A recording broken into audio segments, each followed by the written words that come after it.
Ladies and gentlemen, welcome back to the True Life podcast. I hope everybody's having a beautiful day. We're coming up on Friday. It's Thursday. I hope the sun is shining and the birds are singing. Hope the wind is at your back. I have a great guest for you today and a great show. The one and only Tanya Lesnick. With over 30 years of experience, a psychotherapist, a coach, an empathic listener, someone with a heart of gold who's been through her own tragedies and finds great joy in helping other people find their way through the thorny path of life. I'm so excited to have you here today, Tanya. How are you feeling today? I am feeling great. Thank you, George. What a nice intro, and so happy to be here. Yeah, well, when I was looking through some of your information, what really attracted me to your story was that you have had like some of your own battles. And I think that those are the best coaches, those are the best people, and those are the best people we can look to help others move through their obstacles. And I like to start off with like an origin story sometimes. So I was wondering, maybe you can share about how you got to be where you are today. Yeah, I love telling this story. I think I like it because it's so human, and I feel like by sharing it, people maybe can just appreciate their own journeys a little differently. I Right. think we can be so hard on ourselves when we struggle. So, yeah, so when I was in my mid 20s, I was really struggling to have a long term love relationship. I knew it was something I wanted for myself. I imagined myself getting married one day and having kids one day, and my relationships were not lasting. And I didn't know how I was going to get from where I was to this dream that I had. And at the time, because this was over 30 years ago, I felt a lot of stigma connected to the idea of therapy. And I was very dismissive of my issues and thought that maybe they weren't legitimate enough for me to get the kind of support that somebody might get from therapy. But as the issue didn't resolve, my longing intensified. And so at some point, I was like, you know what? I don't really care. As long as it's helpful, I will take that route. So I got a few names of therapists, and I met with this woman, Bonnie, who helped me feel immediately heard and seen. The space itself was very healing from really the first moment of even making the appointment. So that was a relief. And one of the things that she suggested I do is add group therapy to the mix. So she did both. I saw her individually. She wanted me to go into a group therapy situation. And the thought of that really scared me because I was being much more vulnerable with her than I had been with other people. And the thought of opening myself up that way to people at that time I didn't know was scary, but she thought it would be helpful. And I was building some trust in her. And it was kind of intriguing. So I decided to do it. And I did both. I saw her still individually, and then I joined this group. And it was in that process of connecting to other people on their inner journeys. They were doing their own sort of personal growth, they had their own things that they were longing for, that I started to shift how I saw myself. So one of the things that I had done when I was trying to explain to myself what might be in the way is I made up a story. And that Mm. story was that perhaps there was a real part of me that was unlovable.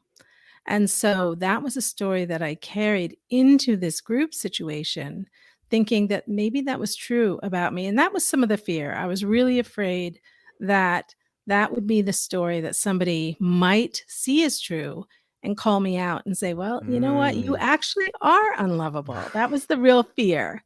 That's horrible. And yeah. And as I was building relationships with people in this group over time and getting to know their journeys and realizing that I thought they were amazing and they had some similar insecurities to mine, it helped put a crack in my Mm. story. And it helped me no longer explain to myself that that was what was in the way.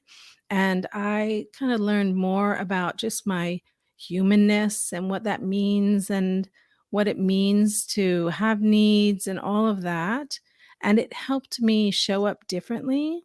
Yeah. And from that experience, as I was continuing to meet men at that time in my life, pretty early on, I met a man who became my husband. And he and I ended up celebrating our 30th wedding Wow. anniversary last September. So now it's almost been 31 years. And we have two grown daughters. So that thing that I longed for happened.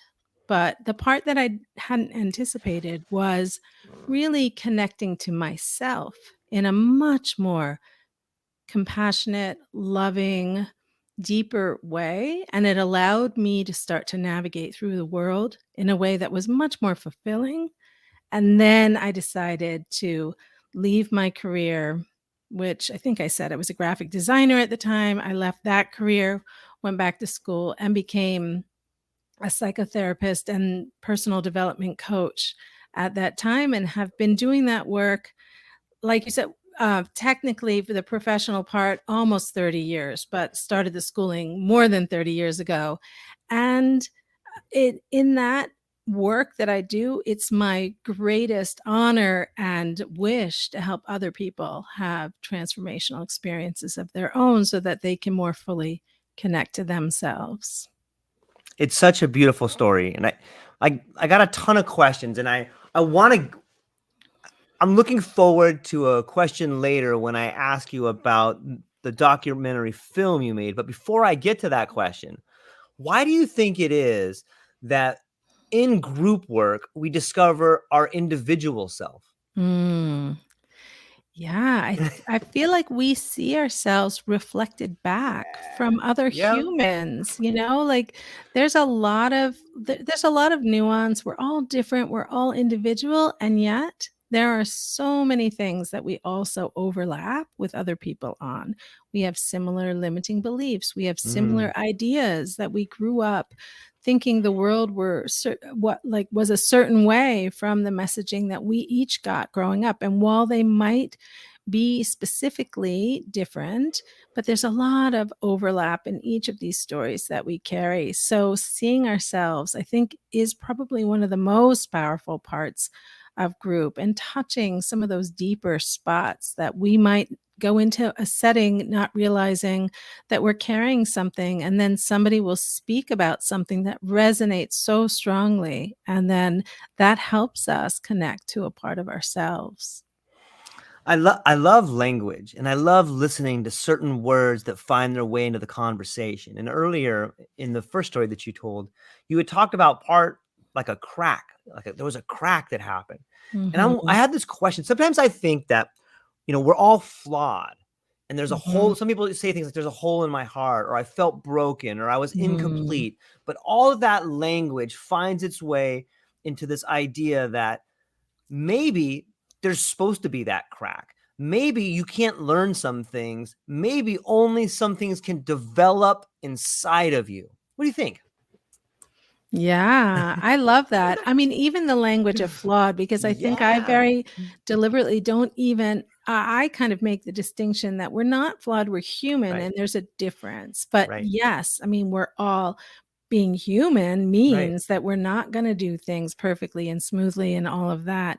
Yeah, I think that there is some depth of learning that happens when we have these struggles. Yeah. I've heard this thing talked about, and I don't scientifically know what the actual thing is, but about butterflies, and as they are sort of becoming butterflies from the caterpillar and they're in the cocoon, that if you open up the cocoon for them to help them out, I've heard they don't thrive, I've heard they die, but they without that struggle, they don't become butterflies. And I think that that's a really fascinating thing to think of, that in the struggle, in sort of the stuff that we kind of get stuck on, it does bring some depth and richness to our experience as we move through them. Yeah, I love that. And it's the same too with the snakes shedding their skin when they find a rough patch where they have to like wiggle out of their skin to grow, and they're vulnerable there because the birds can come down and get them. And there's a really great book called The Obstacle Is the Way, and it sounds a lot to Mm, like what we're talking about. It is having the courage to confront this humanness, or yeah, this maybe it's an opportunity instead of a tragedy. It's an opportunity. yeah, It's yeah, I love interesting to think that. about. So Mhm. So maybe we can talk about you had this career and then you decided, you know what, I'm going to work on this documentary. I'm going to take a chance, or maybe you can share that story. Yeah.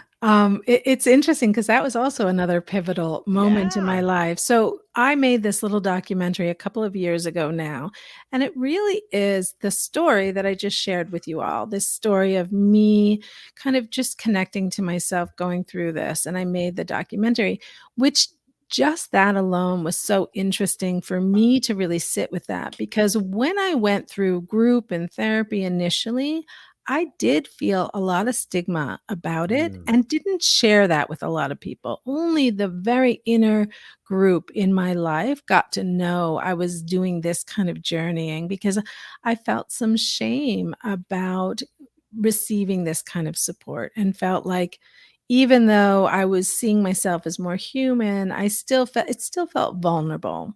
So the fact that I was in this process telling this story and I started this process thinking, maybe I could use a professional video and was starting to explore that. I love group. I wanted to help people see that it's a safe thing to come to a group and it's scary. So I went into this experience wanting to do a professional video. And as I spoke to the people who were going to do it for me, who were friends of my daughter's, actually grew up with my daughter, and I was talking to her about it. And then she brought somebody else into the project.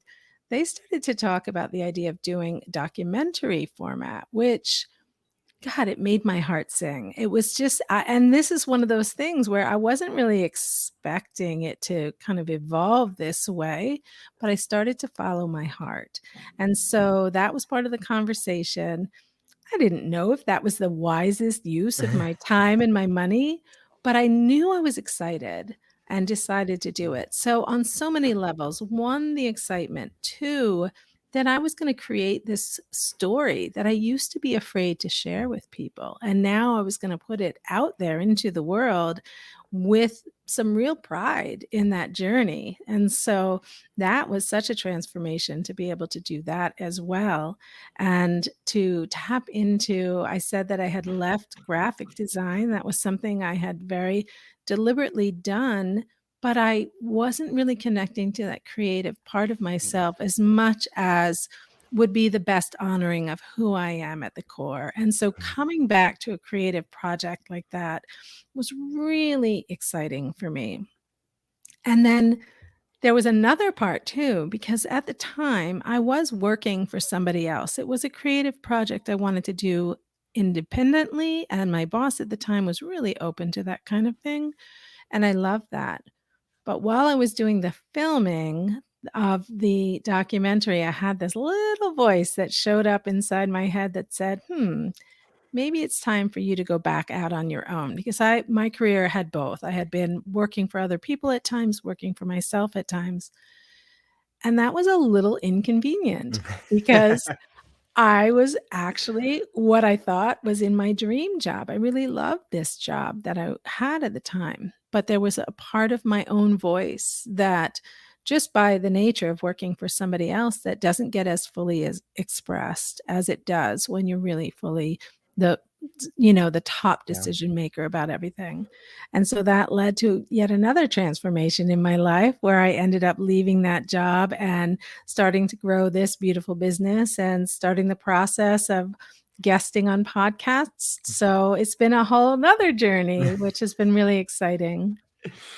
There's so much there, this idea, but I think it all points to one of your one of the major topics that I think you're really successful at, and the first time I've really explored it is that this idea of sorry, my cat's out of control.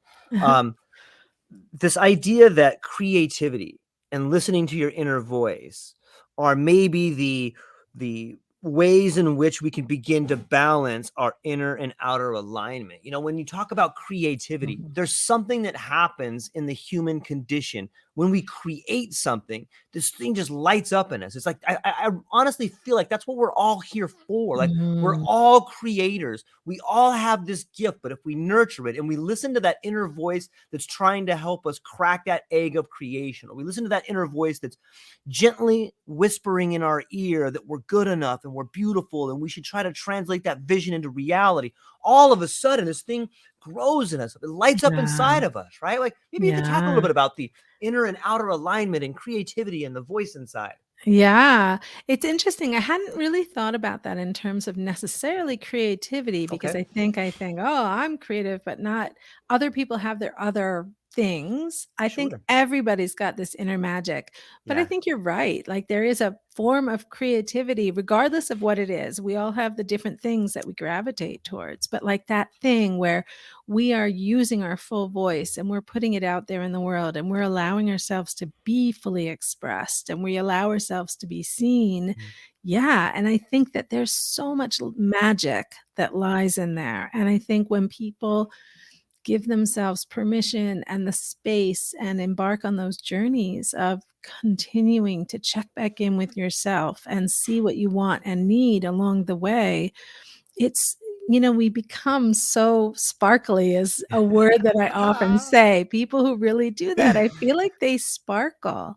And there is this inner outer alignment. I think it really gets something for us in our quality of life because there's a lot more flow that happens. We're not as much when we're out of alignment, there's a Mhm. lot of mental energy that happens where maybe there's resistance and there's resentment maybe because we're not Yeah. honoring ourselves. We're getting depleted, we're getting exhausted, we're not liking some things that we're doing. So we've got this like chatter in our heads that are like commentating all along the way as we're doing these things. But when we're in alignment, there's much more flow, there's much more synergy. We're connecting more genuinely to the people we connect with along the way. And that can be felt in our energy. And then our energy, I feel like when we're in that space, gets really Yeah. maximized. Yeah. Yeah, one thing I've noticed that I'm very fortunate in a lot of ways. I get to talk to a lot of really interesting people like yourself, and I noticed that people that seem to be in that flow state, it seems like there's always like these little synchronicities that happen. Like you look at your clock and it's 4:44, Yeah. or you think something and then all of a sudden you hear it somewhere else. And it's like that to me is a symptom. It is a sign that you are filled with the desire to complete the things you need to complete, or it seems to me that you Mm. are in that creative mode right there. And I think that that may be a sign that you're in balance, right? That you're beginning to understand what it is that helps you create, what it is that makes you a happy person, what it is that keeps you in balance. Yeah. I think that's true. I think when you're in that state, when you lose time, that's one of Yes, the that's sort it. of the definitions of being in flow, Yeah. and sort of we're just so in it and in that moment. And yeah, I think life satisfaction is just so much more intense when we live that way because we're Hmm. much more fully engaged and present and sort of sort of not questioning ourselves so much. Do you think that that state, like as someone who works with people all the time and you find yourself in that state, do you think that that state is contagious? And is that a methodology that you use to help people? Hmm. Is it contagious? That's an interesting I mean, Yeah, isn't it? I It might know. be. Yeah. I mean, for sure, I think it's inspiring. Whether or not Yes, sort well of said. I think for sure people can witness it and it will connect to a longing. I think if Right. it is not what somebody's experiencing, Mm, they can see what's going on with the other person. And again, mhm, that's part of what I think is so powerful right. about group. Because if you're not there yet, but somebody that you're connected to is demonstrating what that feels Uh, like and you can witness them kind of being in that state, we can see each other sparkle or be more embodied yeah, or be more connected to their lives and experience more joy and all of that. And that definitely can help us long for it and then start to tap into our own version of that for sure. Yeah. yeah. I'm so excited for the future because I really believe that the world of mental health today is on the cusp of a revolution. And I think that if we begin to have the courage to see the mental health and the the optimization of the human genome or the optimization of the human condition, we can fundamentally change the way we do things. And I think when you see someone sparkling, like you said, when I see you sparkling, like I want some of that. And like it rubs off on me. Like think about the way sparkles of glitter come off of a doll. So too does that glitter come off of you. And I think it can be contagious. I think when you're around people that have a zest and a passion for life, you start thinking, what is this person on? I want Yeah. some of that. And Yeah. you're around them and you start picking up little mannerisms. Maybe you start repeating a few phrases and Yeah. all of a sudden those phrases become inner dialogue. And then those inner dialogue Mhm. flows out to their relationship. And I think as one of us gets better, all of us get better. And that's what's going on in a group. Maybe that's some of the things that you're doing at Mhm. some of these awesome retreats that you have, Yeah. is that you are shining a light onto the what is possible for the human condition. Yeah, I love that. And yeah, I mean, as you're saying more about sort of the contagiousness Yeah. idea, and I think I know the word that I mentioned earlier, this idea of synergy, because I Yeah, I love also it. feel like you're sparkling as well. And there's Thank you. something about like you being in your alignment, me being in my Yeah. alignment, and us connecting in that space Yeah. can just, it just brings this energy that's heightened, you know? Yes. Yeah. Yeah. Maybe a heightened state of awareness. And maybe it's Mhm. that awareness that allows us to identify the problems or the things we need to work on. Because so often when you get Mhm. up, people find themselves in these routines where they get up, Yeah, make breakfast, drop their kids off at school, go to work for 15 hours. They come home and they're so burned out. They almost have like these blinders on. Not that they want to have those on, sure. but they have found themselves conditioned to live a life of mediocrity. And that's what bothers them, is like they know they're so much better. They Yeah, believe they are. And it slowly kills you inside if you don't feed, or if you don't allow yourself to understand that you are the greatest. You are the most mhm. beautiful. You have a gift that if you're willing to work on it, sky's Yeah. the limit. Yeah, yeah, yeah.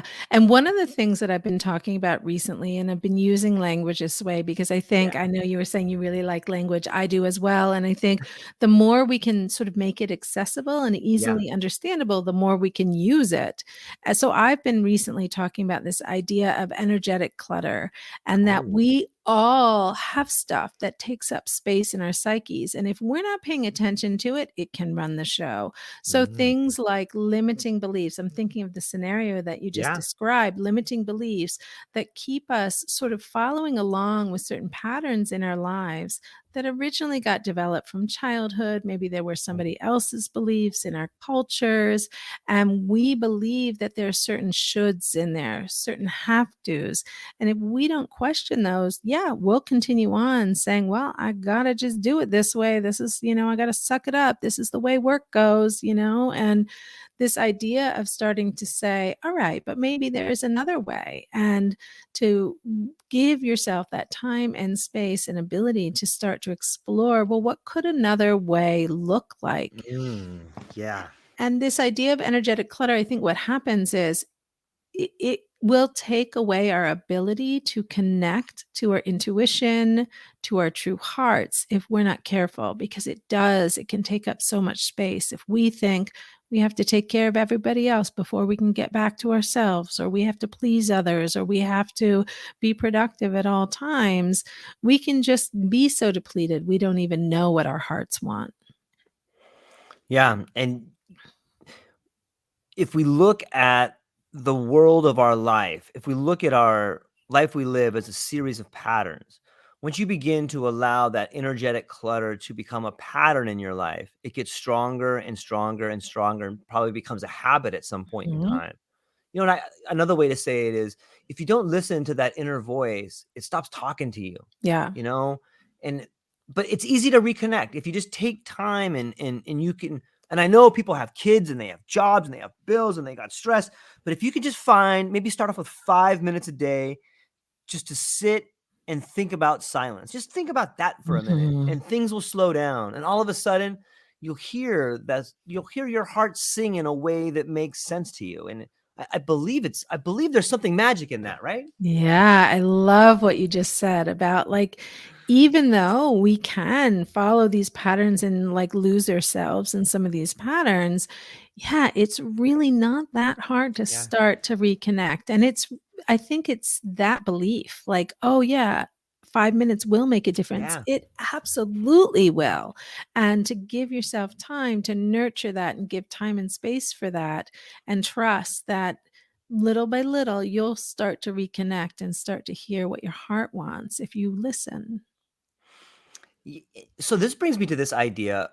You know, it seems to me that when you spoke about group and you talked about how powerful that is, Mm. it almost seems to me what you're speaking to is the the reimagining of ceremony, because it seems like in the Western world we have done away with rites of passage and ceremony. And when you Mhm. find yourself in a group setting, having the courage to not only express some of the things that you've been stigmatized about or you self stigmatized about, but you're getting to see yourself in the other. And it sounds so ceremonial to me. Like there's real Mhm. power in that, right?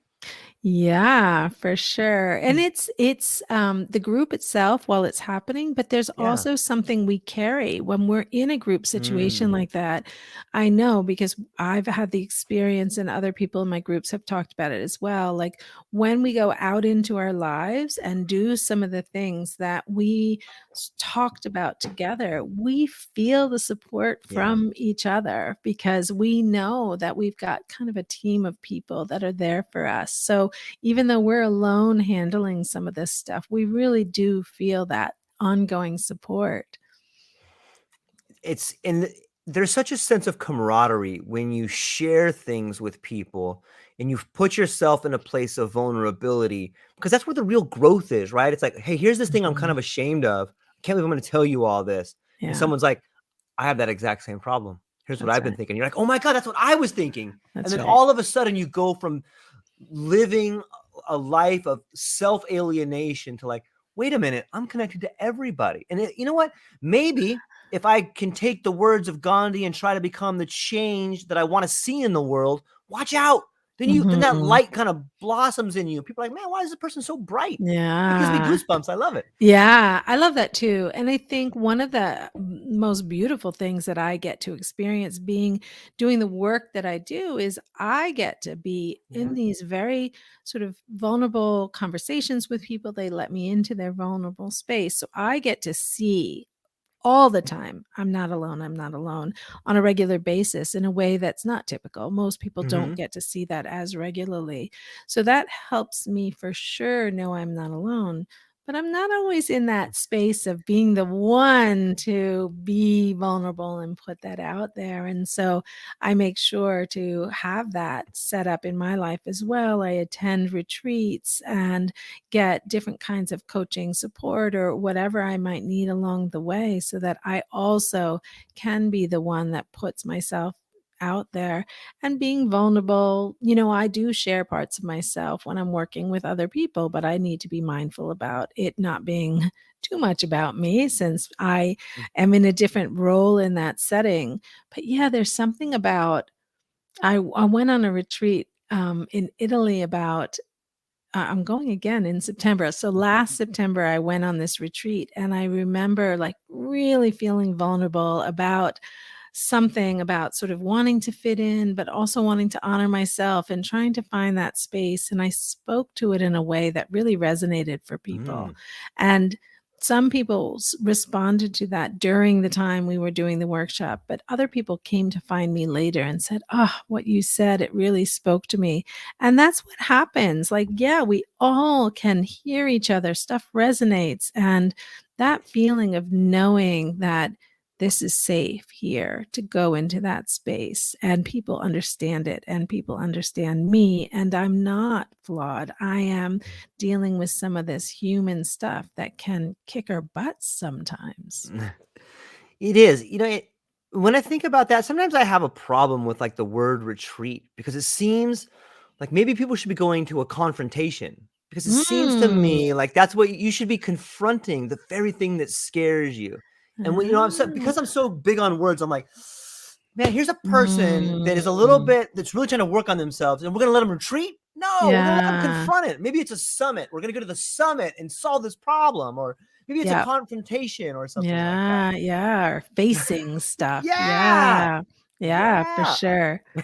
Yeah. It's a tricky one. And another one that for me was difficult to do and understand is the word surrender. Because I think in the Western world, we Mhm. find that that word can have a negative connotation. But I think if you sit with it long enough, at least for me, my definition of Mhm. surrender went from something that an army does in a war to get from giving up to Yeah. understanding I can't solve this Yeah. with what I have. And this is out of Mhm. my hands. I can't try Mhm. to control something and it's driving me crazy. I should surrender to this idea that there's a bigger plan. That's a tough one to get through too, I think. What do you think? Yeah, yeah, I think for sure. I'm thinking of other words as well. I'm thinking Yeah. like the word selfish gets a real bad Oh, rap okay. because I think it's this idea that it's at other people's expense where you're really trying. I mean, I think the Yeah. goal is to really honor yourself. But I know you and I both talked about loving language, and it is something that I work on with my clients because I think Mm, the more they can put things in language that yeah. resonates for them, whatever it may be, the better. And so that they really can tap into their own beliefs and honor those beliefs and be in alignment inside and out. So I think language is really important and to question maybe some of those Mm, things that feel like maybe get dismissed by it's just even right. this retreat idea like, oh, I don't really need a rest. But yeah, I mean, that is not the full picture there. There's a Yeah. lot of facing. The retreats that I've been doing more recently, we've been calling them deep reset I love it. because, yeah, because it really is about figuring out some of the stuff in our way and starting to shift some of that. So, yeah, it is tricky. So I've been thinking a lot about self love. Maybe that's something that's almost synonymous with selfish. Like selfish has this negative Mhm. connotation, but self love, here's a whole different way to look at a scenario. Are you trying to find something beautiful about yourself and taking time to do it? Because there's nothing selfish about that, right? Mhm. Finding a Right. way to create a space for others to grow in is Mhm. is self love, and that's Yeah. what you're kind of doing, right? Yeah, for sure. I think I work with sort of a lot of moms, I think, Oh, struggle with this a nice. lot because they Yes. have kids and feel like, all right, well, I got to take care of my kids. So I'll come back to myself later.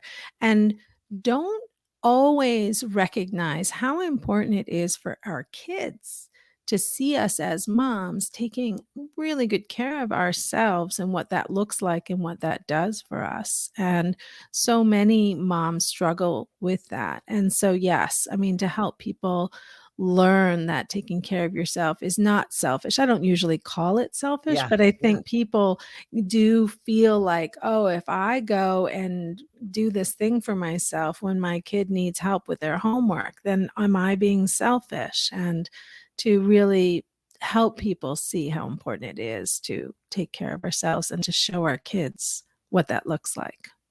I love that idea. I love as of recently, I've only begun to learn about some of these ideas in somatic healing where we look at ourselves and our relationships like containers.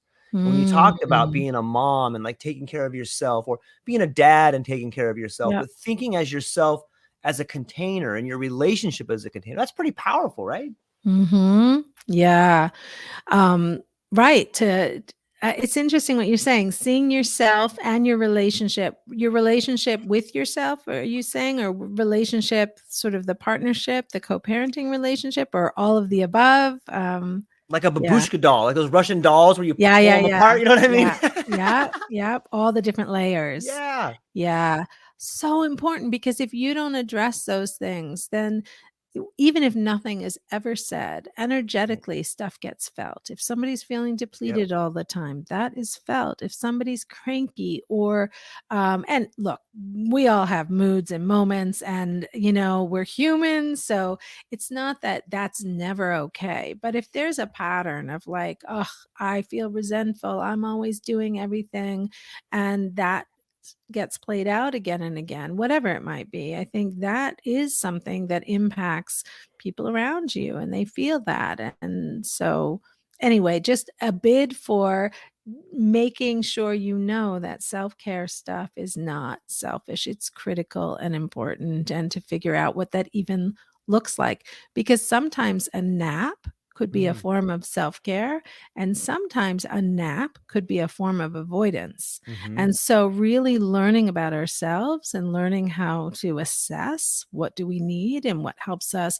replenish and re-energize and all of that, that process is what I have dedicated my life to helping people do. Start to learn what are the nuances for you and what are the different layers and how can you honor yourself? What does that look like?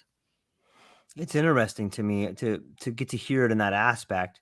I'm curious. I've been hearing a lot about this idea of generational trauma, and it's kind of a newer idea to me, but it seems in some ways it's a game changer for an individual to realize some of the patterns they have may be due to an event that their grandmother had, a Mhm. certain sort of epigenetic fear that was passed down. What do you think about that idea? Mhm. Yeah, I mean, I think that's part of what the limiting beliefs grow out of. I think Right. that's even what I was saying about present time. If we're doing something again and again and feeling resentment in our bodies, that other people feel it. And so if we look ahead at other generations and a parent or a grandparent was experiencing some of those feelings of resentment or went through, like my mother grew up in England and she had a lot of trauma from having gone through the war. And so Mm, there was like a hypervigilance about things like food, and yeah. anxiety would get triggered from that. So as a kid growing up with a mother who had some of those reactions, we felt a lot of her anxiety that got triggered, which often played out as anger and rage, and so that impacted all of us, and so that was some of the unlearning that I had to do. But yeah, I mean, that's what she was bringing down from her experiences growing up and had a huge impact, as we all have, the stories that we have, um, sort of impacted by from our own families and generations. What does the process of unlearning look like for you? The process of unlearning first is starting to name it, starting to, and you may not have the whole name, like the Right. the insights and the understanding can come in bits and pieces. So I think I often talk to people about going in at the pain points. So some of what I described about like feeling resentment, feeling irritable, things like that. That can be a great place to start. Like, okay, Yeah. there's this pattern that exists in my life. It's interfering with my quality of life. I don't want this to be as big a part of my life. I don't really get it. And so starting to go into those spaces, starting to track, when do they come up? What else is going on? What are some of the thoughts that are going along with that? And then when those layers, you get a little bit better understanding of those layers, maybe going back, like, when do I remember this happening when I was a kid?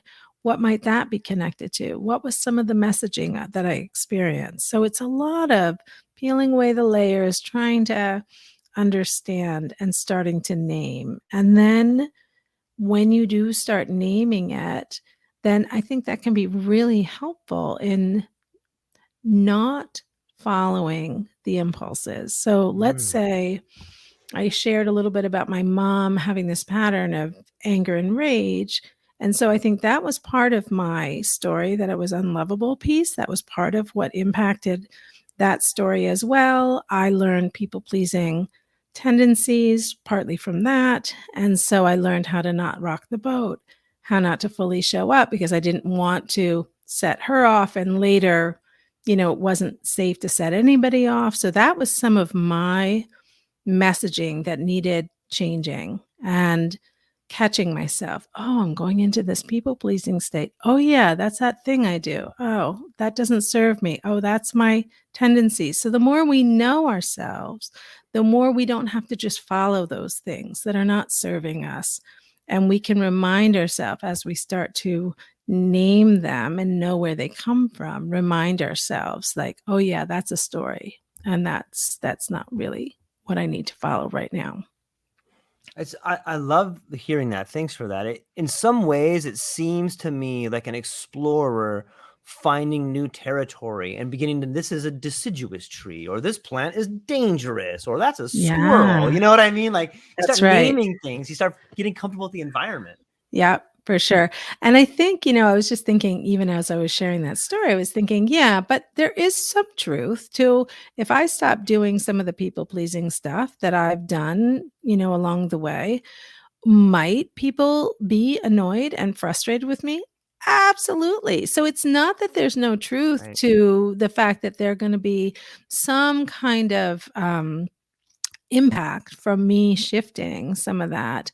And it could be negative, but also deciding it's more important for me to honor myself anyway. And if somebody has a hard time, depending on the relationship, that can be something that gets processed and something that gets healed between two people that have a relationship or not. It depends on who the person is, whether or not you're going to give that time and energy towards that. But I think part of that is developing some comfort with that understanding that I need to come back to myself again and again and honor myself. And other people might not love how I do that.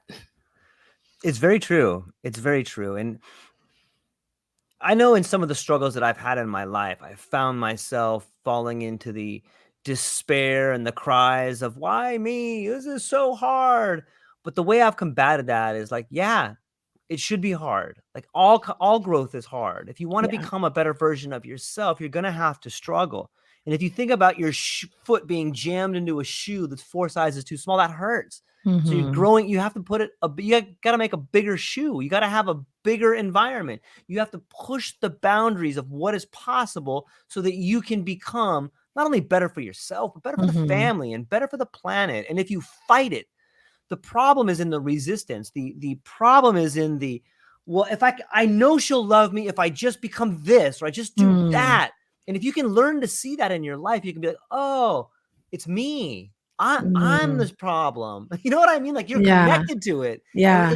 it's crazy to think about, but it's beautiful. Yeah. Yeah.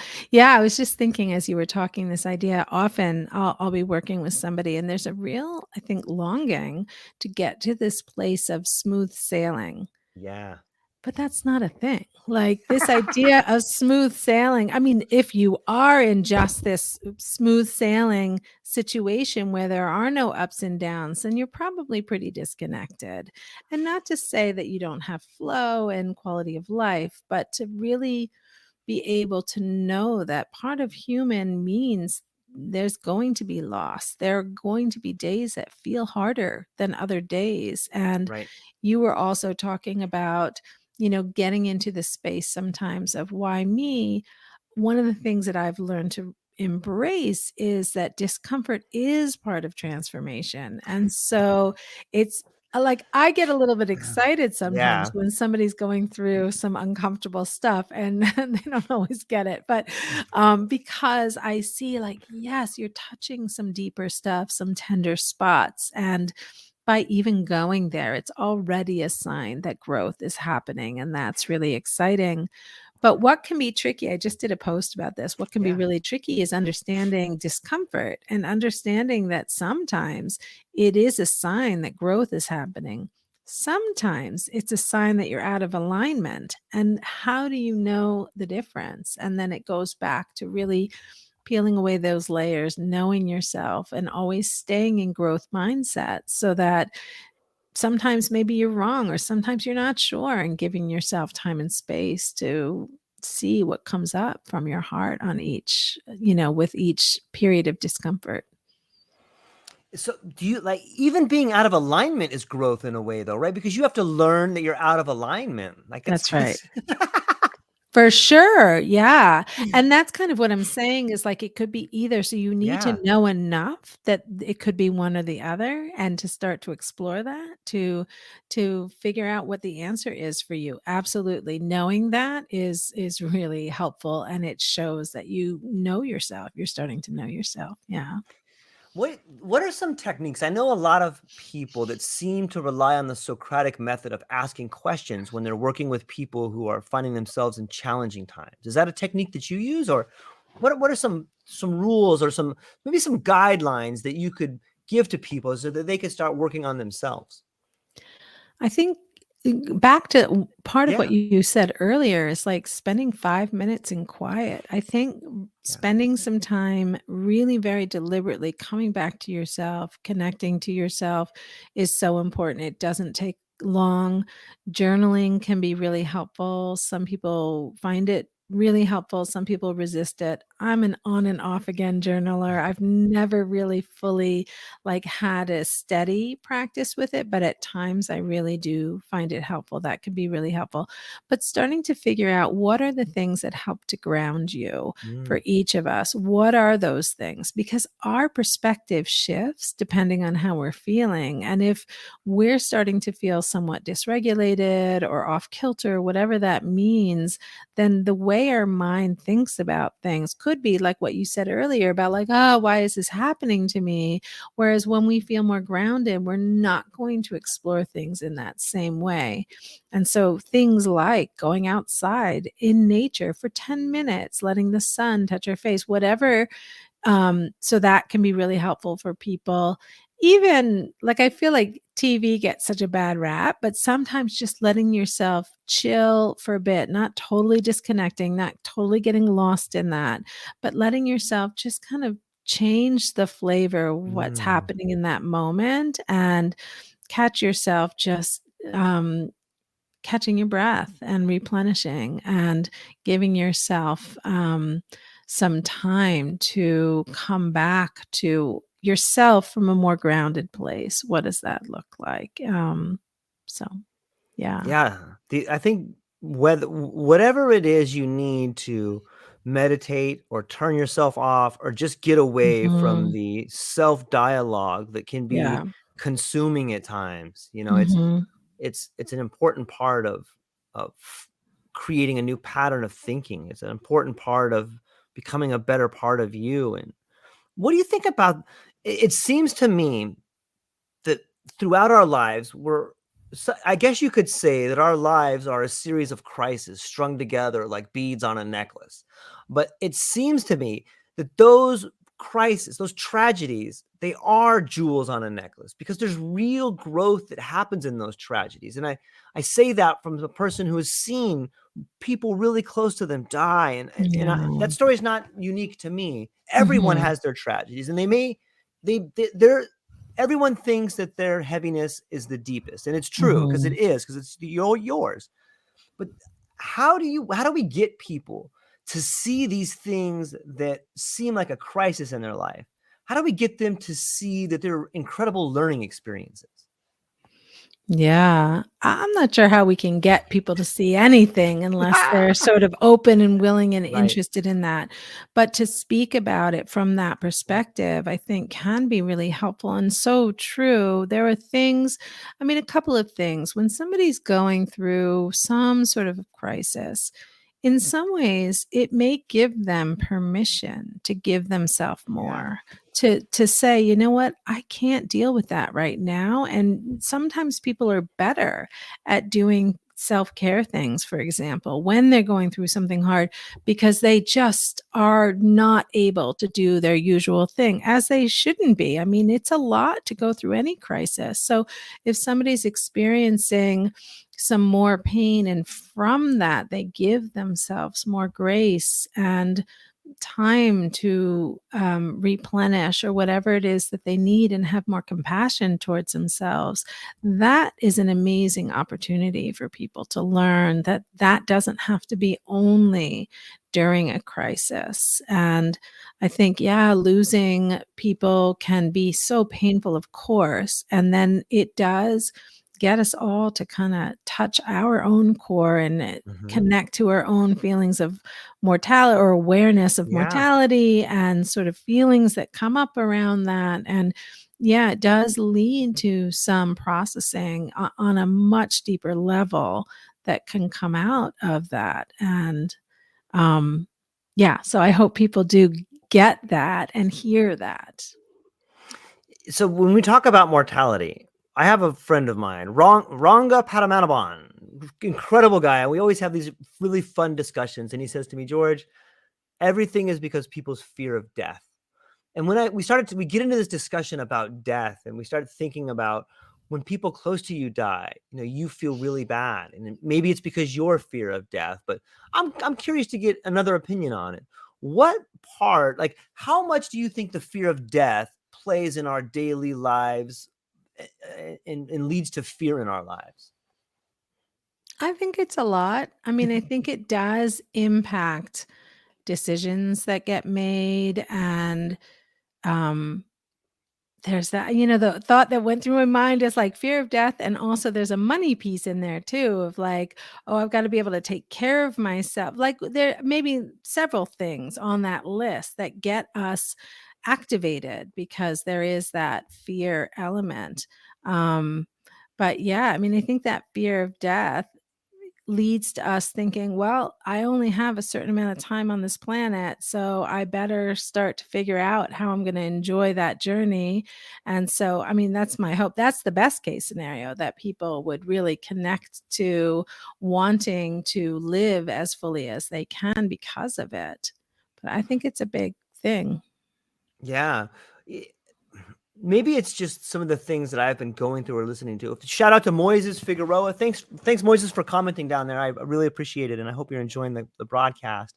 But when I think about death that's coming up, there's so many. We have this giant group of people called the baby boomers, and I read the stat that said there's 10,000 baby boomers retiring a day for the last 10 years, and on some level, I think we're beginning to see this giant part of us, the human body, all of us together, getting really close to the mortality experience. And it Mhm. seems to me like it's playing out on the world stage with these incredible fear being everywhere. Like, the planet's gonna die. There's gonna be a nuclear war. Mhm. Like, on Mhm. some level, I can't help but think that these may be the unrealized dreams of a large part of us dying and desperately questing for one last shot at changing the world. What is that too crazy to think about, or what do you think about I that don't before know, we it's wrap up? fascinating. I mean, I Right? hadn't thought about it on those terms before, but yeah, it's really an interesting way to think about it. This collective Yeah, it's us. experience that's happening in terms of what gets put out there and what gets expressed. So, yeah, I mean, I think it's something that's probably always there, and Right. that I just feel like I'm going through, like, Yeah. my own, like, I'm closer than I've ever been before, of course, that always Yes. happens, but, like, going through, my mother passed away Yep. in January, my husband's about to retire, so it's like there's a lot of aging things that are markers, like, "Okay, time's winding down, what does that look like?" So I think from a very personal perspective, it feels very front and center for Yeah. me. And I think for me, it can be mind-boggling and scary to spend too much time there. And I think for me, I really, I'm mindful of not Yeah. going down the fear path or spending too much time, because whatever's going to happen is going to happen. And Right. you know, of course, we could all die tomorrow, or not, hopefully not all of us, but like, yeah, but it's just this idea of, sometimes I think we know how it's going to play Right. out. And of course, we don't know. So to not spend too much time trying to see how all that's going to happen, and getting into like catastrophic thinking can be really unsettling for people. And to catch, if that's somebody who's dealing with some of that catastrophic tendency, to catch yourself, like, that's just bringing me into this fear space that's Yeah. just not really sort of supporting what I want to feel as I'm living my day-to-day life. Yeah. I remember reading a book on oh gosh, I think it was Edward Bernays wrote this book a long time ago called Propaganda. And I remember one quote from it that was something along the lines of, if you're not willing to do your own critical thinking, there's plenty of people who are paid plenty Mm, of money to do the critical thinking for you. And when you start looking at the world as, look at this fear, look at this scary thing, look at that scary right. thing, it's like people are constantly trying to put blinders on you to keep you focused on what they want you to Yeah. focus on. But you don't have to do it.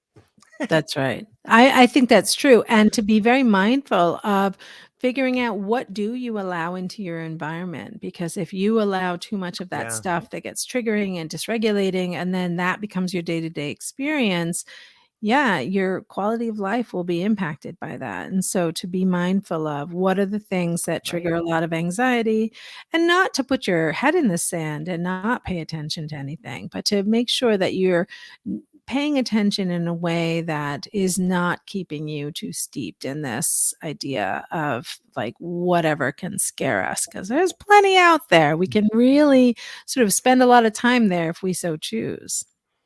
Yeah. Sometimes I think that one thing I've been thinking a lot about, something beautiful that can really help not only me or you, but people listening, and I think it can really help therapy, is this idea of poetry. I feel like we've gotten Mhm. away from using language in the ways in which which is medicinal in some ways. And if you just think about a poem, or think about in your mind, create a story where a man and a woman, or two men or two women, or whatever it is, they're sitting together and one of them is reciting poetry to the other one. And you can almost imagine, or maybe this happens to you in your life, but you've had this experience where someone says something to you and you get goosebumps and your face gets flushed. Like, isn't that the real use of communication? And isn't that how we should be trying to communicate to each other? And wouldn't that make the world a little bit more romantic and better and happier and full of beauty? I would love it. I mean, I think that's probably part of what I love so much about groups and Yeah, retreats is not poetry specifically, but there right. is something so beautiful and poetic Yes. when we share from our hearts. And so I feel like it is a version of kind of real life unfolding that's sort of Yeah, poetic. But I love that idea. And I think also it's not going to speak to everybody. right. And so what are some other forms of genuine connection that people can make sure their life includes so that connection happens? And I think that's probably what you're speaking to most of all, about this Yeah, poetry idea of yeah. how can we connect from that heart-centered space with each other in a way that we both are really feeling. Yeah, I specifically brought it up. It is about connection. And here's what Mhm. got me to that space is that now more than ever, our technology allows you and I to Mhm. cross borders and states and almost internationally. We're speaking on two complete opposite sides of the United States. And it's Yeah. beautiful. And we're having a lovely conversation. I'm having a really good time. However, if I was right there next to you, I could like touch your shoulder, or there's pheromones that would be moving back and forth, or you could see like my a slight smile that I have, or I could see your eyes kind of shudder this way or that way. And there's so much communication that happens there. Sometimes, and this feeds into the idea of when COVID happened, my daughter was going to school and she Mhm. was learning online. And on some level, I'm a little worried that we're missing the felt presence of the other in our communication. So when I think about poetry, I'm trying to think of a way to recycle that back into the digital world. But what's your take on Mhm. this beautiful double-edged sword that is allowing us to communicate to each other, but also Yeah. maybe in some ways making things atrophy? Yeah, I mean, I think that's true and that's happening. And I do all my work now, except for retreats. I do it all Mhm. virtually. And I mean, in some ways, I feel like there's just as much depth. And Right. even though maybe you're not having that, you're not in person, you still, like, I see your face, I can still Right. pick up some nuances in your expression.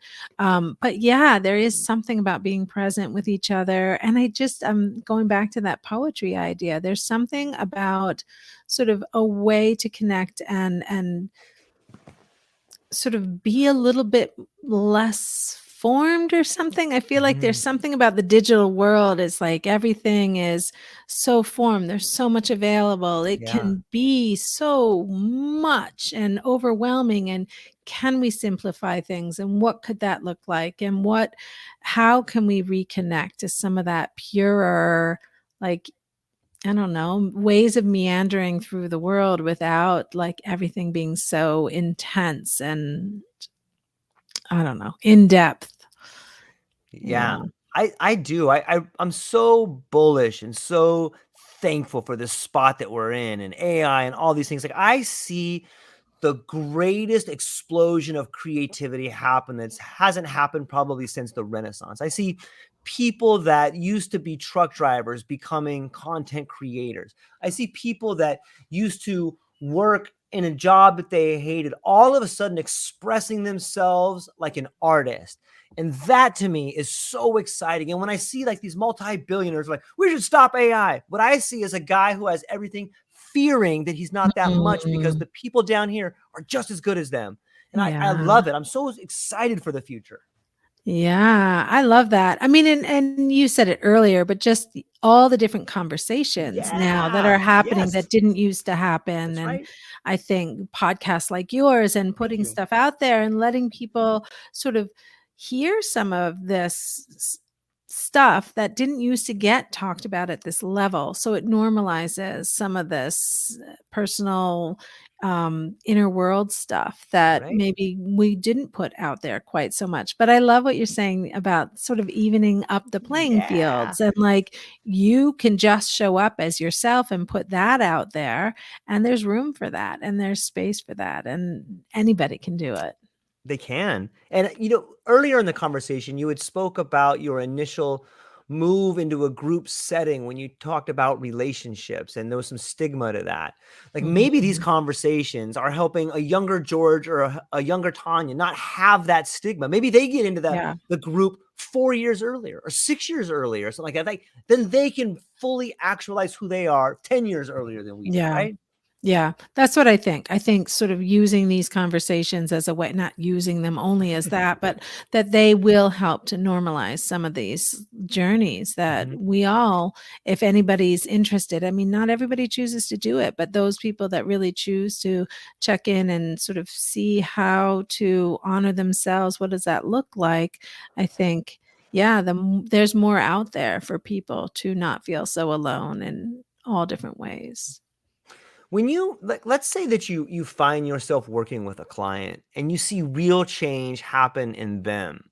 What changes in you when you see real change happen in someone else? That's a good question. Um, I just know I get excited about it, first of all. So it's like Mhm. when I see it, I get excited. I share it with them. I help them see it. And in group, we'll do that as a group thing. Like, for example, we might notice that somebody who's been struggling through something really difficult has gotten to a place where we can just tell by the way they're presenting that there's a real peacefulness about how they're presenting that wasn't there the whole time, that they're Mm. getting to this place. And so, just reporting that back and calling that out is something I do, whether it's individual or group. I get excited. It's reaffirming for me to be able to sort of see that, um, yeah, there's real value in connecting to our hearts. And I believe that. But to have that be something that I get to witness again and again is just so reaffirming. I love that.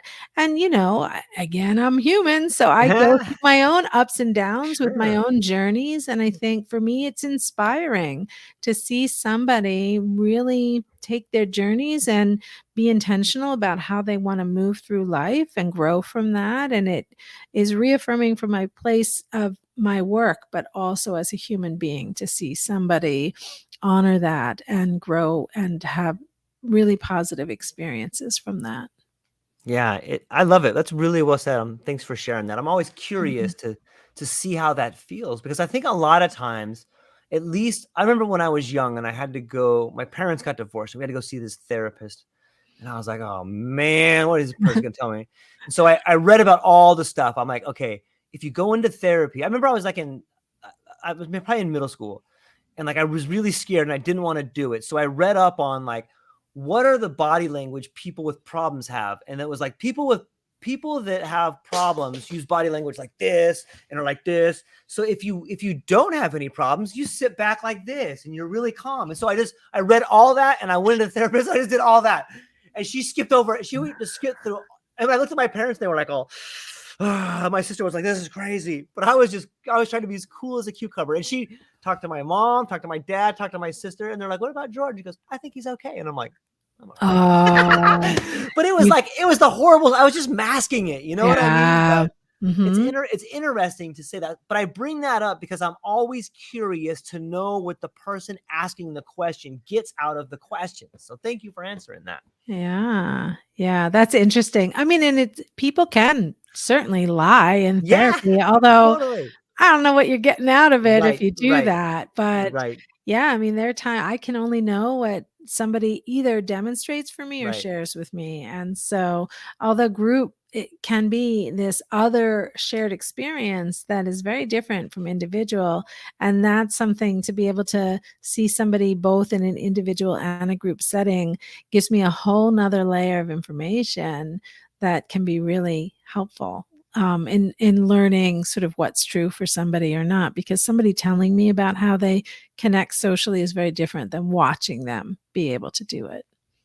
Now that we're talking about the group, there's a book called Games People Play. And in that book, they talk about there's roles people play. I'm the boss, I'm the employee. I'm the doctor, you're the patient. And you can switch those roles. Like if anybody wants to have a fun thing to do, be in the middle of a conversation and then you just start asking the questions. Like, okay, well, what about this? And you'll Mm, see that person slip into the role of the person that answers the question. But I bring that up because in a group setting, especially in therapy, people get to change roles without having to say anything. If it's my turn to share, the mhm, other people kind of become the listener. They become the mm, person who can provide advice. They can be the person that provides help. And I think that part of the group dynamic is really important because you don't always have to play the role of the victim. Now you get to play the mhm, role of the person solving the problems. And sometimes when you slip into that role, now you know what it feels like to slip into that role on an individual note as well. And you can take that home with you and you can see yourself from these different perspectives. But I never thought about it that before. So thanks for putting mhm. that out there. Yeah, yeah. So, and also I'm thinking about the group too. So, oh shit, I are you see you still. there? Yeah, I'm Oh, still here. sorry, I just cursed. I don't It see happens all you the time. anymore. Uh oh. I lost you because a call is coming through and my computer just kicked over to that. So, That's okay. It'll go can I away in a minute. click? Okay. All It right. should go away in a minute. Yeah, or can I click the studio again, or is that gonna bring me back in the beginning? The Uh, link? you could try it. Yeah. See what if you need to close out and then come back on, you could try that too. Alright, that called sorry. Jeez Louise. Alright, I'm gonna click the link, I guess, because I lost Okay. you now. I'm gonna click it. Okay. Yeah. Do it. Oh crap. You still see me? I can see you and hear you perfectly, Ah, but you can't I'm see back. me. I'm Okay. back. Nice. Okay. Or you're back. Alright. So, forgive that little delay.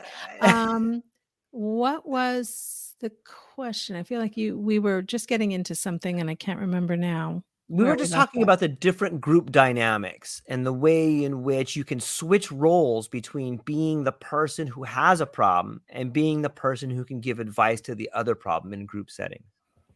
Yeah, and I'm just realizing that I'm on the record. I don't think I'm live anymore.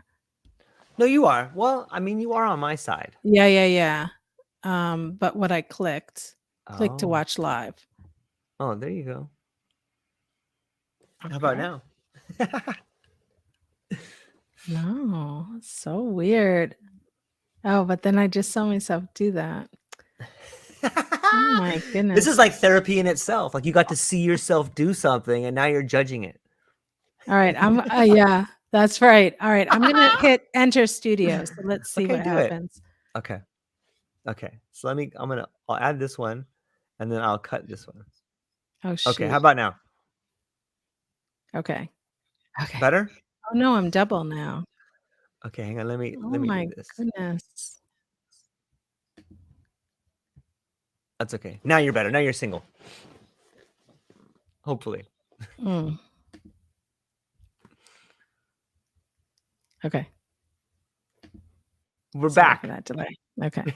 Minor. Um, yeah, so we were in the middle of a question. I got a little distracted.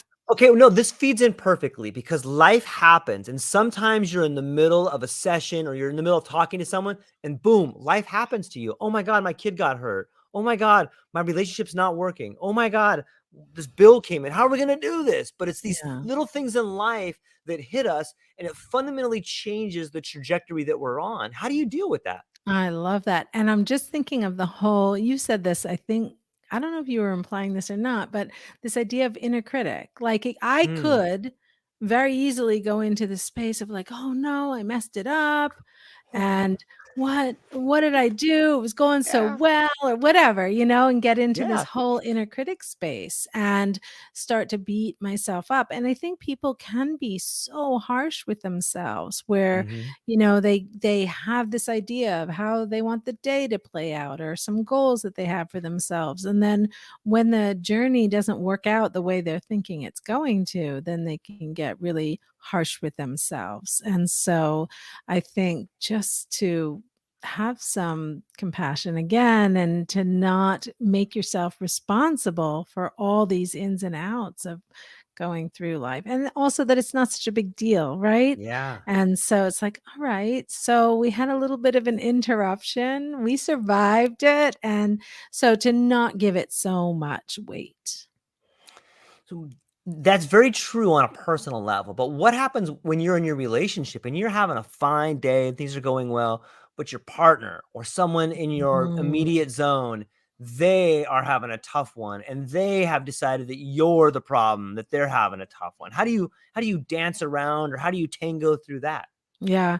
Yeah. I mean, it's a complicated question because it depends on Right. whether or not there's a pattern with this. If there's a pattern that every time your partner's in a bad mood, you end up being sort of the focus of that bad mood, then that's a bigger issue to deal with. If the partner is sort of having a bad day and they're out of character and sort of speaking to you in a way that feels confusing and not really right, like they're focusing on you in a certain way and it feels like, "Where did this come from?" Mhm. Then in that situation, you might take some space, agree that you'll deal with it another time, and let sort of the partner focus on whatever they need to focus to get grounded. But it's complicated because people Yeah. don't always wanna hear like, "That's unacceptable, you can't just treat me this way," and, um but in terms of honoring yourself and taking care of yourself, it's really important not to allow yourself to become sort of the target of somebody else's bad mood. And so again, it goes back to knowing the patterns and knowing whether this is an issue that needs to get addressed in a bigger way. And also, how are you going to handle it if your partner is speaking to you in a way that's unacceptable? Do you leave? Do you take a time out? Do you have some kind of agreement where you both know you're going to take a few minutes here and there if any one of you present that to the other? So it's, I think, part of a bigger understanding of what each couple needs. How come we don't have this sort of character development like in elementary school? Like, wouldn't it be an Be amazing thing amazing. if kids went to like English, character development, relationship class? Like, wouldn't it be such a better world if we were taught at a young age? Hey, look, no one's gonna love you unless you love yourself. Here's some really cool things about you that you can work on. Like, that would be that wouldn't that create a world in which we lived in a way that was more harmonious? That is a dream. I love the idea of that so much. I just saw this post on Instagram, and I'm sorry because I'm not going to be able to credit this person because I can't really remember who it was, but she was talking about a lesson with her daughter, and her Mm, daughter was asking her whether or not she had her shoes on the right feet. And the way she responded to her daughter was to ask the daughter, well, how does it feel? Does it feel right? Or is it not feeling right? And mm. I love that so much. And what she was saying about her intention there is to help her daughter learn her own inner guidance rather than asking someone Yeah. external, in this case, mother, which of course Mhm. is sort of the automatic thing, but starting to learn how to trust and feel and make your own decisions. And I think overall, there's so many things we learn in our cultures that don't really help us know how to honor ourselves, know how to make some of those decisions.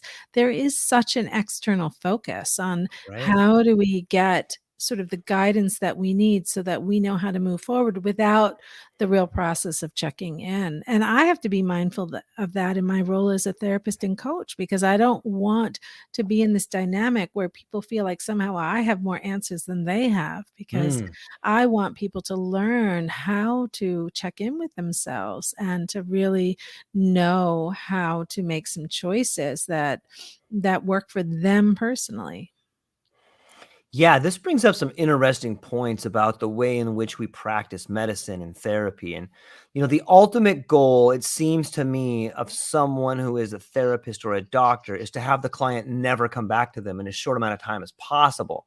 But it doesn't always work that way. In some ways, I think that there's a lot of money being used to weaponize fragility. Like, oh, this is a tough one. You're gonna be here for a Mm, long time. You're gonna make mm, me a lot of money. I mean, you're gonna be here for a long time. You mm. know what I mean? We get into this idea Yeah, of addiction, and hey, what the cure for addiction is? This pill that you'll always be addicted to. And by right. the way, you can never do that again. Ever. Yeah, Never do it again, or you're a horrible person. Like it's yeah, just it's yeah, yeah, so yeah, convoluted in some ways. yeah, yeah. Yeah, there was something you said about sort of that idea of, um I've lost it now. Something about coming back. I mean, I know that I'm always very mindful if Right. somebody's sort of feeling like they're feeling good, they want to move on. Um, I really want to honor, encourage that as soon as possible Yeah. and also allow for Mhm. flexibility. It's not because I think there is a structure to how often Mhm. people work with therapy and coaching, where it's this idea that it's got to be sort of always consistent. And that can be really helpful for a period of Sure. time, but it's not always what's going to work in every situation. And so I really embrace flexibility and letting somebody tell me what they want and need and working with that as best as possible so that they are the experts and they can sort of start to identify what they need and we can find our way together with that. Yeah, there's a lot of like I'm really big into psychedelics, and I spend a lot of time talking with people who have transformative experiences. I spend a lot of time talking to people who help those people who have transformative experience. And from time to time, I find myself maybe talking with or talking about people who believe that they are the medicine. And that happens sometimes. It's easy because we have egos and it feels good to help people. And it's Mhm. really easy to slip into the idea of like, I'm the person helping them. And then when you are the thing that helps them, you are no longer the person providing tools for them to help themselves. It can be a dangerous, kind of a slippery slope, right? Yeah. Yep. Yeah. And that's part of I think the conversation that I always want to highlight is Right. what's different? What did you do differently? What did you find helpful? And yeah, I like to feel helpful and Yeah. special. And so it's important for me too to make sure that I'm not going down that path also of feeling like, yeah, I want to be helpful and special. And that then becomes this other need that is not on somebody else, and to be mindful of that and pay attention to my own sort of what could be a slippery slope if I'm not staying mindful as I'm continuing on in my journeys with somebody is to keep coming back to what's going to work for you. What do you need? And people want some leadership and Yeah. guidance also. Yeah. So finding a way that it really honors the growth process. Do you do you think that we're moving towards a future where the stressors in life are becoming different? In some ways, and maybe this is me wishful thinking, but it seems that we're watching evolution in real time. Like it seems to me the world is changing so fast. If you just step back, you can begin to notice it.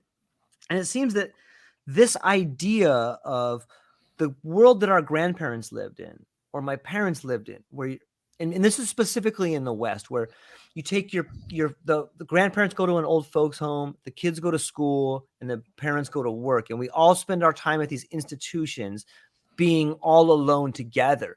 I see that changing. I see that has been a huge part, almost an experiment that has failed the family unit in a lot of ways. And I see that breaking down and sort of this idea of everyone rushing into therapy to try to understand their relationship issues, sort of a drawing back, a receding of the tide to a time where we were more holistic.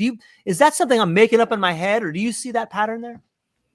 I don't know. I feel like there's every generation Right. has real things that are so stressful and difficult and separating and that are just not serving the greater good or the individuals. And I just feel like it's different with Yeah. each generation, but it's always kind of present and that there's journeys to be had, probably always. I don't think we're going to not need some of this journeying.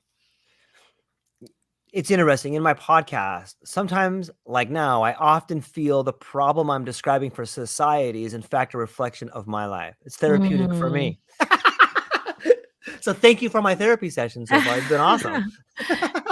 Yeah. Yeah. I mean, I think our perspective is, Sure. so impacted by what we've experienced so far, what our nervous systems can Yeah. handle, what we notice. Yeah. Yeah. What do you think is a way to make your nervous system more robust? Mm. I did I did this certificate training. I laugh because I'm a terrible student at this for some reason. And it's this neurosomatic intelligence. I did this Mm, training, and there's also these very simple um physical things that we all can do to clear our nervous systems that make a huge difference. And I personally got very overwhelmed with like all the different choices there are and knowing sort of what's going to be most helpful. But there's very simple things that if we know that our nervous system is something to pay attention to, and grounding ourselves is an important part of what we need to do to take good care of ourselves and do some of these things, it can really help us do things like I got very nervous initially when I started to do podcast guesting. And even still, that little half hour right before I go onto a mm. podcast, I get my anxiety gets triggered. I go into some negative self talk about, like, oh, why did I say I was going to do this? I don't want to do this. And Ah, like, I definitely go into this place of fear and anxiety right before. And so that's a perfect opportunity. And for anybody who's sort of getting yeah. more exposure than they used to get, that could be something that triggers sort of nervous system anxiety, or doing some things out of our comfort zones. Our nervous systems can get activated, and then we can get dysregulated. So, just knowing that is so helpful. And there are some simple things that we all can do. Breath is one of Right. them. And I know a lot of people get to use box breathing, can be just a helpful way of using breath. So it's just breathing in and then for 4 seconds, holding for 4 seconds, breathing out for 4 seconds, and holding again for 4 seconds. That's box breathing or following your breathing. I just tell people, like, if you're having a moment and you need to re regulate, going into the bathroom and splashing water on your face can just break that moment and help you just physically, like, come back into a different space. But learning different things, essential oils can be Mm. a way of doing this cranial reset thing where you close one nostril and then hold. I have my little, what do I Yeah. have? Peppermint. I have Nice. peppermint, and then sort of just breathe in one nostril and then switch can be a way of getting a reset. So there's so many different ways. And I think whether you want to experience those kinds of drills and building a practice, that can be one way, or just knowing that coming back to your body, dropping, literally reminding yourself, drop back into your body, take a breath, can be a really helpful practice of when your nervous system starts to feel activated, when you feel like you're a little dysregulated, of kind of coming back to center and grounding yourself. It's such a great way to begin to understand self-awareness and responsibility, because so much of the things that happen in our life we're connected to, like this outburst, not all of them, but I mean a big part of what happens in our life isn't so much the event but the perception of the event, right? Mm, yes.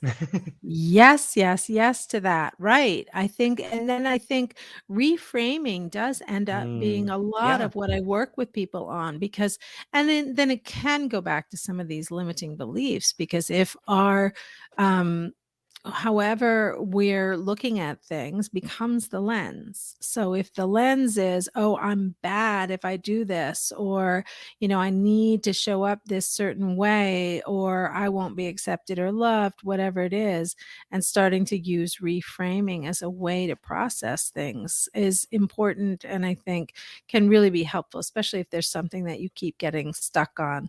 Like productivity can be one Mm, that I know a lot of people get into this should idea, like I should be able to do this thing and I should be able to whatever it might be, where they kind of beat up on themselves for not moving through things as quickly as they want.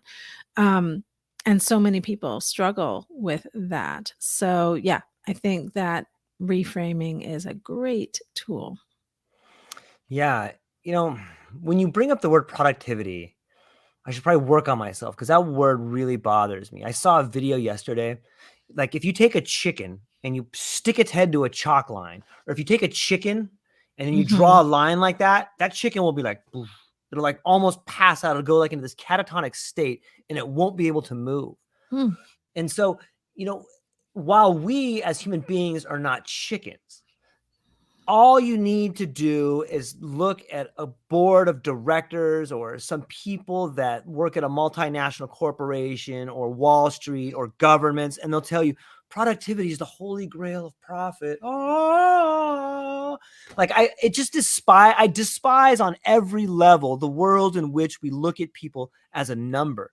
The same Mm. way, like it just disgusts me, and I think that's a big part of the problems we see is the system that we live in. And I think people facing their problems and understanding that they're not a number, people having the courage to stand up for what they believe in and break out of this idea of a narrow focused number mentality is something that everybody can do on an individual level. And when people on an individual level begin doing it, it makes society as a whole better. But for Yeah. some reason, we have really found that what we do, what we have is the definition of who we are. And now we're back into this Mhm. idea of self-limiting beliefs. You're not your bank account. You're not your relationship. You're not this one thing. You're a multitude of thousands of things. And if you can understand that, sometimes that's enough to break free from this mold of mediocrity. Like, what do you think about that? Yeah.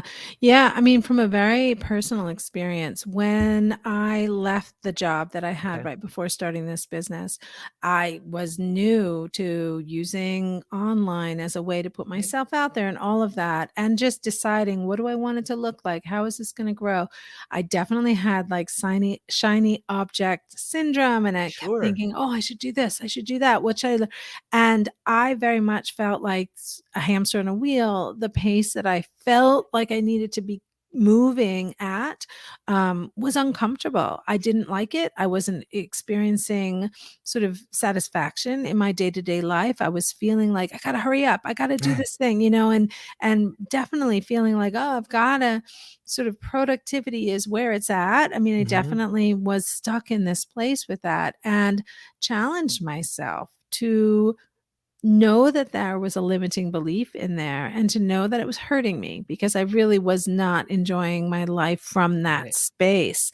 And what I did from there is to really catch it and say, that's not how I want to live. I'm going to let myself work at a pace that feels comfortable to me. And I am going to choose some priorities way less than I thought I had to choose and let myself take whatever time it takes.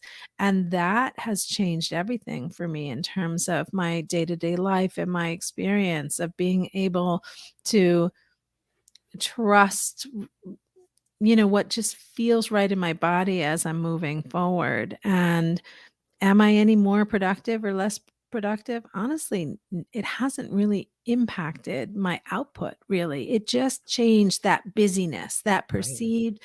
busyness, and that experience of being so, mm, like, I don't know, hustling for my worth and all of that. And so, yeah, I think it's a problem in our culture. I think that, and probably other cultures as well, Sure. but certainly in America, I know that there's this big push towards you must be productive at Right. all times, and that's sort of the top way to experience. But then we're neglecting things like grounding ourselves when our nervous systems are activated, and resting, and prioritizing fun, and some of those things that I think give us a sense of balance and full expression aren't getting tapped into when we're overly focused on productivity. So it's a very giant move. It can be life-changing for someone to quit working for someone else and start doing something for themselves. And a lot of people want to do it, but they're afraid to do it. And rightfully Mhm. so. Like there's this fear that comes up like, oh my God, if I leave here, I can't support my family. I might not have insurance. Like, oh, what would people think of me? You know, who am I to think I can do this? Like, Mm. what strategies did you use to get around those things?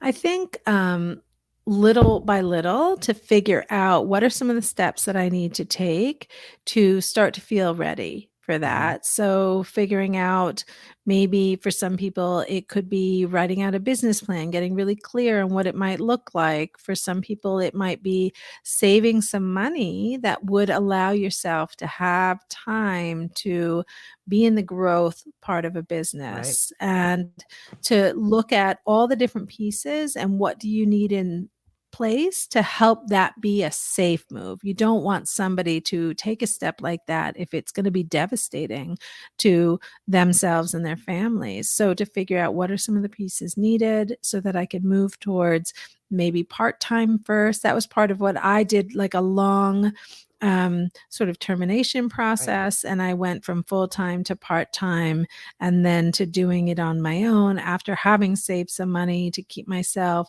sort of safe as I was going into this growth period where I know earning wasn't going to look the same and it was going to take some time. So to really be prepared for some of that. But I think there's something about being on a journey that honors your truth, Mm. even if it takes some time, even if it's frustrating to not be able to do it tomorrow, but to know, like, all right, I've got this plan, I've got this goal, I see it, I have this vision of what it could be, and I'm moving in that direction. Even if nothing else changes in your life, knowing that you're on a path that feels in alignment with your heart can change how it feels to be on that journey. Yeah, that's really well said.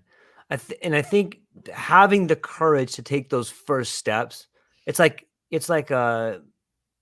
some of the myths that you hear, the journey of 1,000 miles begins with the first step. And once you find that courage to take the first step, the second one becomes easier, and then the third one becomes Mhm. easier. And before long, you look back and you're already a mile down the path. I had a really interesting story that I always turn to when I find myself questioning where I'm at on my journey. And it's when my daughter learned to ride a bike. I remember we were outside my house and the training wheels were off. And of course I had like, I had my hand on the seat and the Yeah. steering wheel. And then like we have like a little cul-de-sac. So we started by the fire hydrant. And then like I let her go and she was like, all squirrely and stuff. And then Mhm. she went like probably 35 yards. And then she fell over and she was so pissed off. She takes her bike and throws it down. I can't do it, Dad. This is ridiculous. Yelling. I go, stop, stop. She's like, Mm. what? I'm like, look where you started at. Look where you started at. You started way over there. And like, I just saw the lights going. Like, I almost cry when I think about it. She's like, Aw. picks the Yeah. bike back up and then she goes again. And like Yeah. sometimes all we need to do is look where we started at. Yeah. And that's enough. It's like, okay, I'm making progress. I'm being way too hard on myself. I've come a long way. I understand the Mhm. mechanics of it. I should be Mhm. proud of myself instead of Yeah. beating myself up. Because when you beat yourself up, you beat yourself into submission and you go backwards. Or maybe you don't go backwards, but you stay at that spot. But if you just Yeah. find that courage and give yourself the love that you deserve. Like, look what you did, man. You were way over there. Mhm. You did it. Just be proud of that. And it can Yeah. really light a catalyst or light a fire under you. Yeah, yeah, and I think part of what I do is help people see Yeah. that because sometimes it can be hard to see it for yourself. Yeah. And even sometimes knowing that there's frustration there is something to celebrate. It's like, okay, so you're recognizing that that's not where you want to be. You want to be over here. And I get it. Like there's some frustration in the process, but your clarity is getting really sharp. Yeah. Yeah. Yeah. Yeah. Do you think that these things that you're able to help with and that you enjoy helping people with the most are the things that you've helped yourself with and the things that you are proud of about yourself? For sure. Yeah, I don't think I could do this work if I wasn't doing my own personal work. Right. Not only when I was younger, but still, like, I feel like personal growth work is ongoing. It's Hmm. lifelong. I mean, there's Yeah. always different things that play out as we live our lives and different challenges along the way. And we can be humbled along the way as Yeah. we're sort of going through some things. And I think we all have these tender spots and we all have the places that when we're more dysregulated, when we're struggling more, like we tend to go towards where we're like, oh, there's that thing. So it could be like a real harsh inner critic that gets activated that Hmm. says some of the same things that it always has said. And I know sometimes people feel frustrated. They're like, oh, I thought I worked through this. I thought I figured this Yeah. part out. I thought this is not an issue for me anymore. And it's true. I mean, it can be mostly worked out, but when it gets touched on and it shows up again, that can be frustrating. But if we can all just understand, well, that's just part of what happens. And it doesn't mean that it looks the same as it did years ago when I was less aware and I had done less healing. It won't stay around as long, but Hmm. it shows up. This stuff shows up. And to know that and honor that, yeah, I think that that's such a critical part of my ability to connect to and work with other people. Do you think that people, sometimes I think that the people that are drawn to you is because they see that you've accomplished something that they're working on. Do you feel that way? I think so. I think that because that is my truth, I Hmm. show up and somehow that gets expressed. I'm not quite Yeah. sure how that gets felt necessarily. I mean, I certainly share stories with people and I will share parts of my own experiences that I think will be helpful in teaching some of what people are going through. So I think that there is some authenticity that people can feel when they work with me and connect to me. And yeah, I think for people to not feel like, oh, I'm somebody who's got it all figured out, and then they're like somehow lower than or something like that, Right. I think is really important. One of the things when I did this deep reset retreat with my partner who used to be my boss, so she and I now are partnering on these retreats, which we both love, but we're very mindful of not being in this sort of guru Mm. state. Like we're not at all acting as if we've got it all figured out. We just know this human journey is complicated and we'll guide you through it as we also guide ourselves. We always are learning on those retreats as well. And yeah, so I think that it's critical and I think that people can feel it. Yeah, it sounds fascinating to me. Tanya, I thoroughly enjoy talking to you. I really love learning, and it's so fun to have someone that you can talk to and learn from and express ideas with and share things with. So thank you for that today. Well, Yeah, thank you. I've really enjoyed talking with you as well. And I really enjoy, and I love your energy. I like the way, thank you. yeah, like, yeah, I feel like your heart's really in it. And that means a lot to me.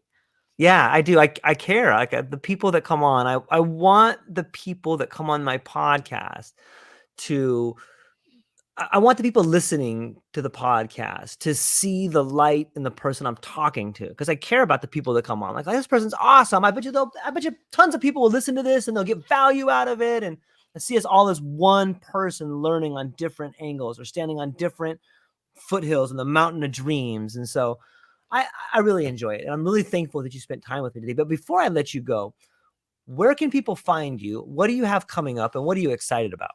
Okay. So probably the place that people can find me and then that connects to other things that I have offerings of is my website, which is I have an easier to remember URL, which is clearenergeticclutter.com. So they can find me that way. And there's a link to that documentary that you and I spoke about and other things. Um, I would say the thing that's coming up, I was going to say, when is this going live? But it's already live.